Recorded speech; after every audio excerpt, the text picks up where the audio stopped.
આ દુનિયામાં એક એવો દાખલો બતાવો, પોથી વાંચતા હતા ને વાંચીને કથામાંથી વૈરાગ લાગ્યો દાદાને, અને લાગ્યો તો એવો લાગવા વાળો લાગ્યો, બધું પડતું મૂકી દીધું, કપડાના થેલાને ગાડીને બધું પડતું મૂકીને ક્યાં વિજય ખબર નહીં થઈ ગયા.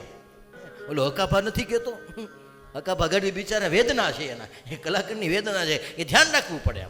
આમ ગમે એ ખાઈ લેવામાં કોઈની લાગણી ન દુભાય, ગમે એવું પી લેવામાં કોઈની લાગણી ન દુભાય, ગમે એવો ધંધો કરી લેવામાં કોઈની લાગણી ન દુભાય, પણ કોક સાધુ કોક બ્રાહ્મણ કાંઈક જરીક ભૂલ કરે એટલે તરત લાગણીના એવા ફોરા છૂટી જાય કે મળે તોડફોડ થવાનું, મળે પૂતળા હળગવાનું, આવી લાગણીઓ દુભાઈ જાય તરત.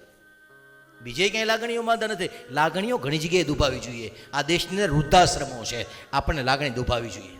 આ દેશમાં કતલખાના હાલે છે, આપણી લાગણીઓ દુભાવી જોઈએ. આ દેશમાં સાધુઓની સામે આંગળી ચીંધવાવાળા છે, લાગણીઓ દુભાવી જોઈએ. આ દેશની અંદર ધર્મની નિંદા કરવાવાળાઓ સત્તા ઉપર બેસી જાય છે, લાગણીઓ દુભાવી જોઈએ. લાગણી ક્યાં દુભાવી જોઈએ કે આપણે કપાળમાં તિલક કરીએ છીએ અને જેને ધર્મ હારે ક્યાંય લેવા દેવા નથી, ક્યારેક એના ગાડે ચડીને આપણે એના ગીત ગાઈએ છીએ.